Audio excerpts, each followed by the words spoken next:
Welcome back to another episode of Scary Night Tales.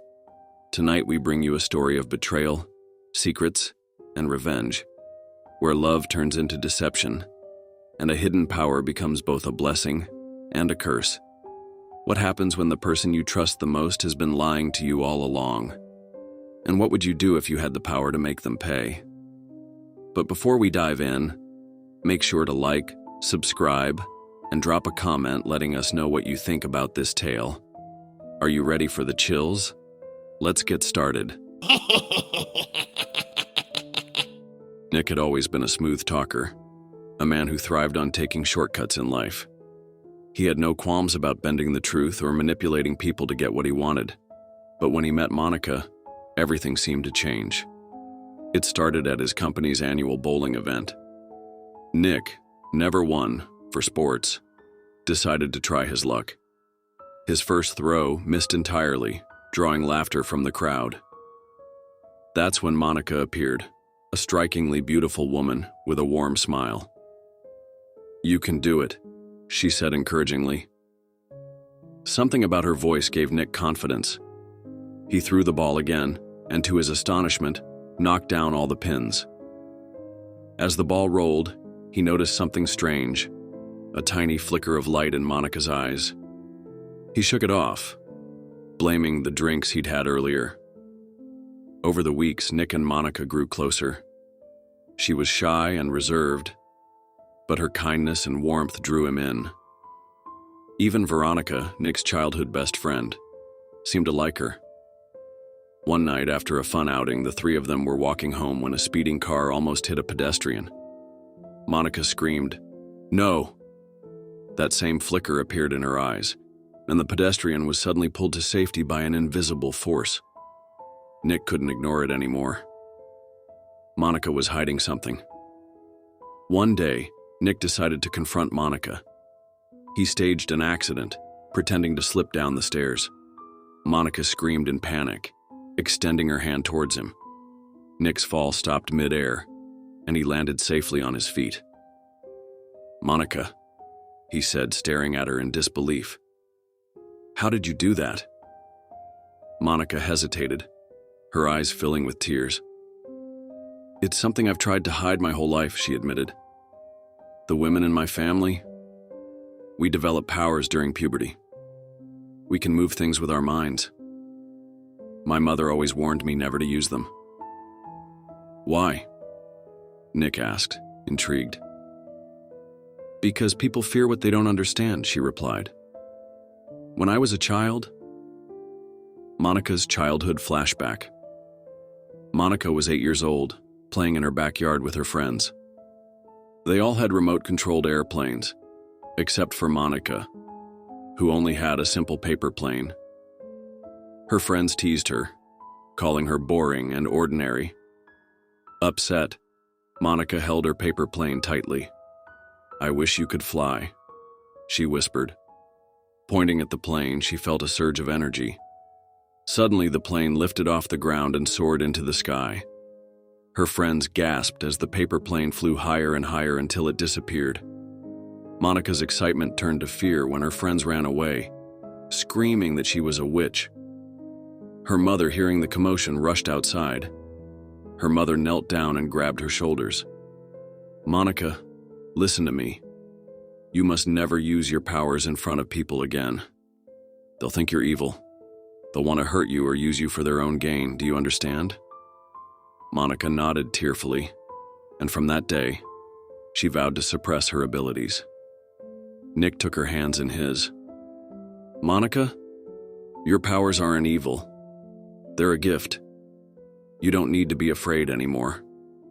His words reassured her, and for the first time, she felt a sense of acceptance.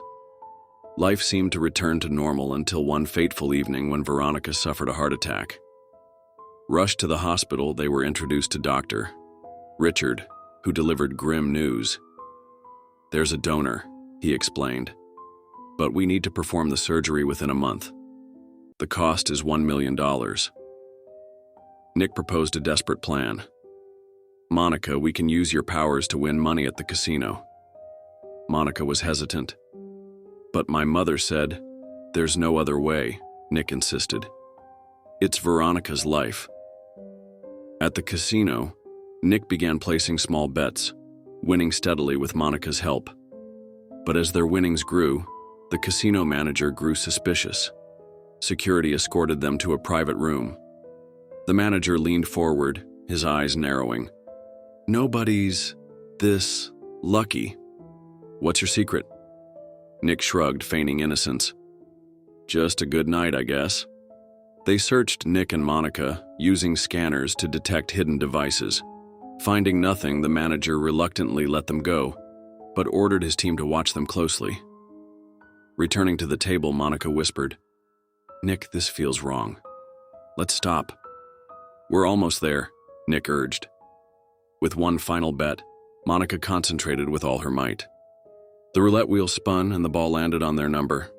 They won big, securing the $1 million needed. One evening, while watching TV at a friend's house, Monica saw Dr. Richards dancing as an extra in a TV show.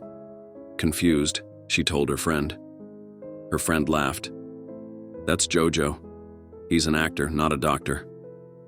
Alarmed, Monica visited the hospital the next day. To her horror, she discovered that the floor where Veronica's surgery took place had been rented to a film crew. The man she thought was a doctor was indeed Jojo, a struggling actor.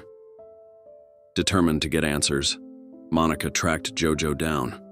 When she confronted him, he confessed. I was hired to play the role of a doctor, Jojo admitted. The man with you said it was for an elaborate prank or something. He paid me well, so I didn't ask questions.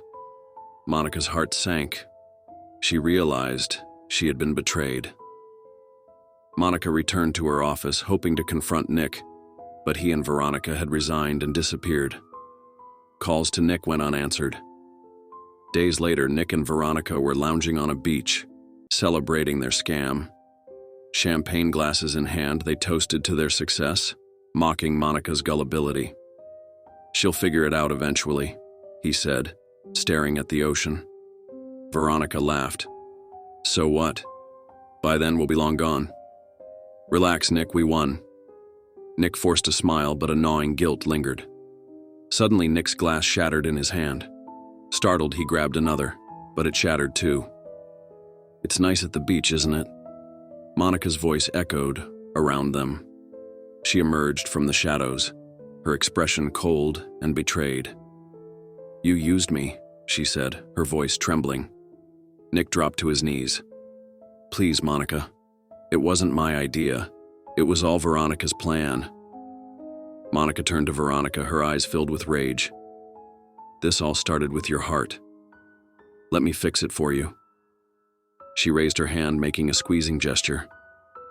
Veronica clutched her chest, gasping for air. Blood poured from her mouth as she collapsed, lifeless. Nick sobbed. Please, Monica, I love you. Forgive me. But Monica's eyes sparked with power. You betrayed me, Nick.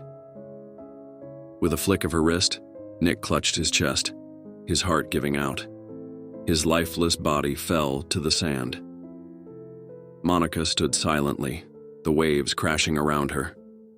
Without a word, she turned and walked away, leaving behind the pain and betrayal.